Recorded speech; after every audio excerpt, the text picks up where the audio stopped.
왜 항상 제가 먼저인지. 나이가 제일 많아서. 꺼지세요. 연공서열이죠. 꺼지세요. 연공서열. 유림 방송이에요. 됐거든요.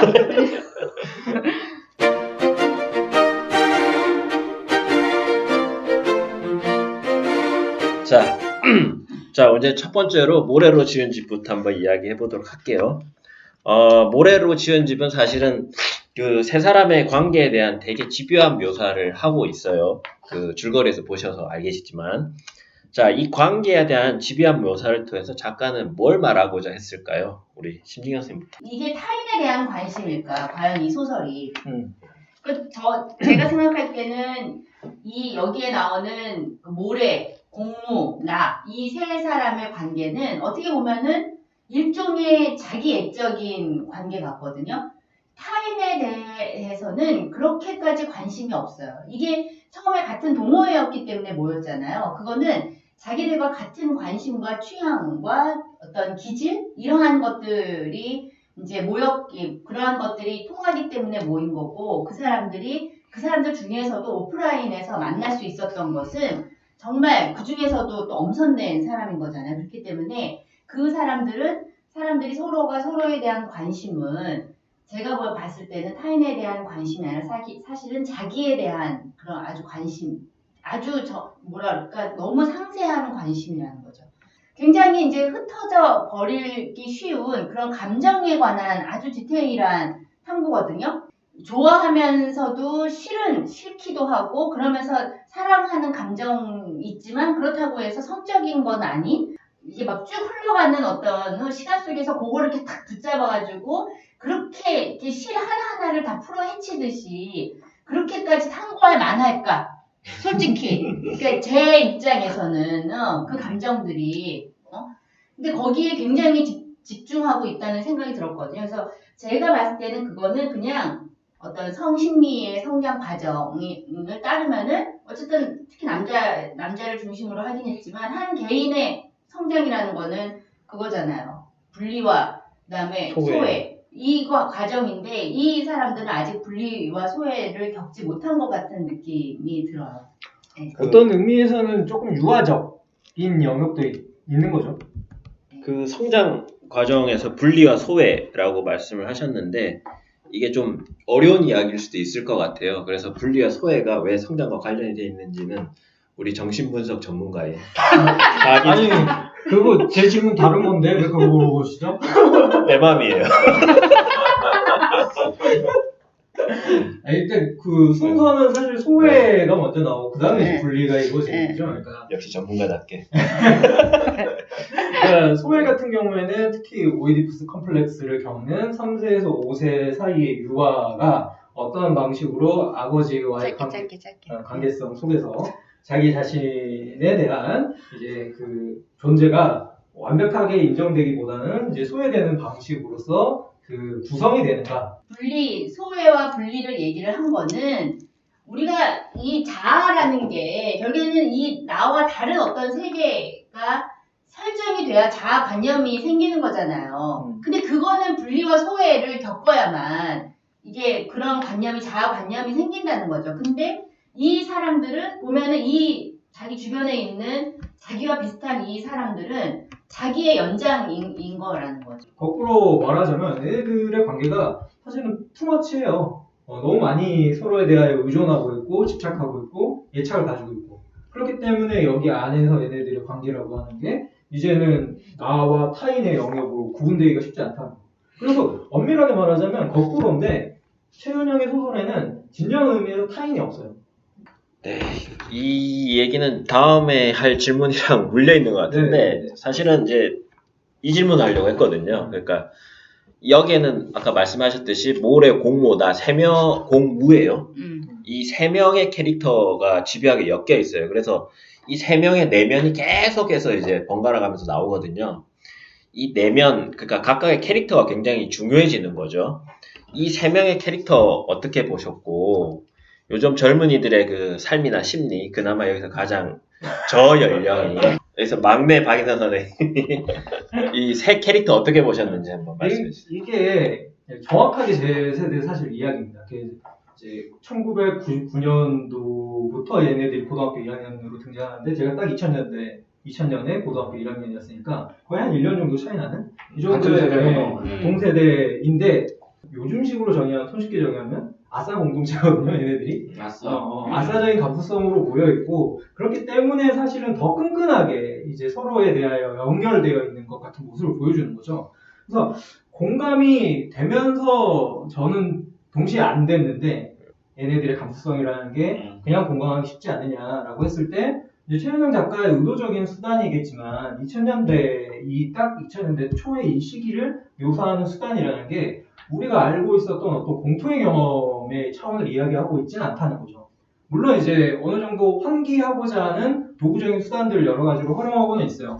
대표적으로 뭐 천리안, 여기서 되게 오랜만에 이름을 들었는데 민들레 영토, 그리고 싸이월드 이런 식으로 해가지고 2000년대 한정의 기억들이라고 하는 것들을 의도적으로 가지고 오고 배치하고 있지만 이거를 예를 들어서 응답하라식의 이야기, 그러니까 뭐 우리 모두가 공유할 법한 그 시절의 공통 경험으로서 보여주지는 않는다는 거예요, 전혀. 그렇기 때문에 이때의 최은영 작가의 기억을 환기하는 방법이라는 건 되게 그 시절 한정의 기억들, 그리고 아스라이 사라져버리고 이제는 그 흔적을 찾을 수 없는 기억들, 이런 것들에 집중되어 있다는 거. 이들의 관계라고 하는 것도 사실은 그렇다는 거죠, 제가 봤을 때.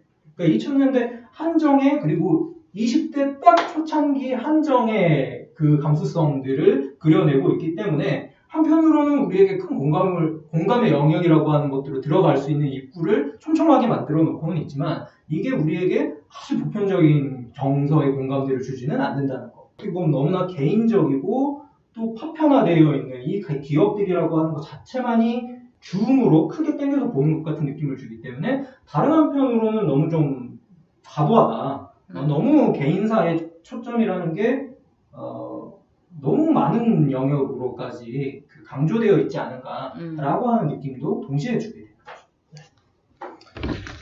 알겠습니다.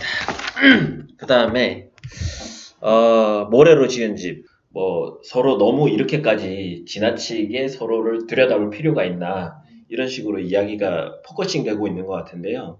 그러면 이 모래로 지은 집은 우리 사회에 어떤 현상을 반영한다고 생각되는지 박원 선생님 말씀 좀 해주세요. 네. 아까 박인호 선생님이 아싸라는 말도 썼지만 이 아싸들이 갖고 있는 어떤 윤리, 아싸의 윤리라는 것이 이런 것이 아닐까 생각이 들어요. 그러니까 인싸들은 사실은 너무나 관계가 버라이어티하고 그 다양하기 때문에 사실은 사람 한 사람 한 사람에 대해서 다시 한번 반추해보고 또 되짚어보고 이런 식의 시간 자체가 없는 사람들. 인싸들은 완전히 바쁘기 때문에 그 관계 속에서 계속 뭔가 이벤트들 처리해 나가는 사람들이 인싸라면 아싸들은 정말로 몇 명 안 되는 한 두세 명?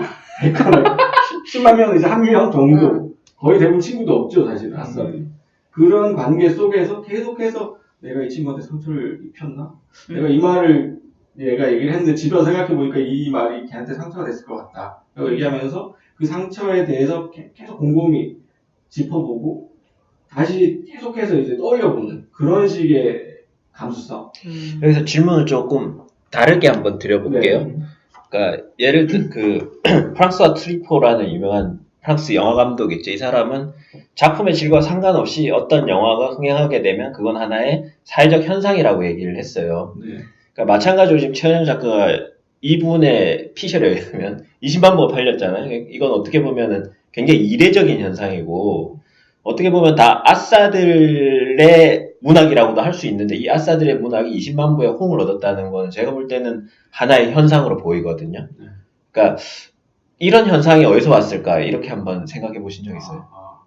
그 말을 듣고 보니까 그 아싸들의 문학이 20만 부가 팔렸다라는 식의 접근보다는 문학이 아싸가 되어서 문학이 어떤 이 문화에서 문화적으로 아싸가 되었기 때문에 결국 그런 아싸들의 감수성이 아싸들의 감수성, 아싸들의 윤리가 문학의 중심 주제가 된 것이 아닌가 이렇게 뒤집어서 생각해 볼 수도 있을 것 같고 또 한 가지는 이제 과거와 같은 형태의 어떤 강한 결속으로 이루어진 관계들이 사람들한테 굉장히 큰 피로감을 주고 있는 것 같아요. 요즘 시대에는 특히 그런 스트롱 타이드된 그런 관계들 그리고 그 강한 결속을 통해서 무언가 사회 진보를 위해서 같이 헌신했고 싸우고 혹은 죽어갔던 그런 식의 시대들 그런 시대에서는 사실은 어떤 뭐 학생 운동이든 무슨 어떤 활동이든 그런 관계들이 되게 뜨거웠죠. 다. 뭐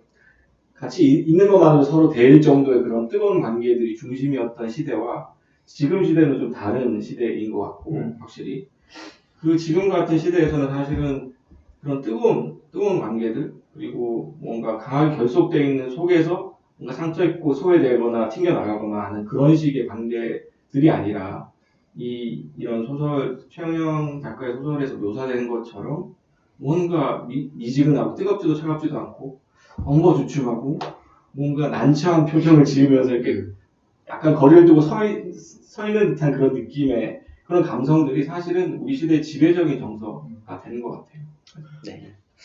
근데 여기 20만 부 팔린 건 쇼코의 미소고 그쵸. 그 쇼코의 미소가 20만 부 팔린 거에는 거기에는 우리 사회의 여러 문제들, 사회 문제들, 뭐 세월호 사건부터 시작해가지고 뭐 인혁당 네. 사건이니 그러한 사건들이 역사적인 사건, 그다음에 뭐 한국 베트남 참전과 관련해서 이제 그런 뭐 여러 가지 뭐 한국인 베트남에서의 한국인 혐오 문제라든가 이러한 역사적인 사회적인 사건들이 아주 뭐 먼 거리이긴 하지만 작품의 후경으로 등장을 하고 있고 그것이 개인의 삶을 어떻게 개인의 삶에 개입하는지 그것도 이제 인간관계의 어떤 이것들이 어떻게 바뀌는지 이러한 거에 영향을 미치기 때문에 그런 것들이 이제 단지 아싸냐 인싸냐 이런 거 떠나서 뭐 그런 것들을 환기시키는 어떤 정서가 또 중요했기 때문에 쇼코의 미소는 많이 팔렸는데 여기는 오히려 이제 그러한 사회 문제나 역사적인 문제들 배경이 있었던 그런 것들이 많이 이제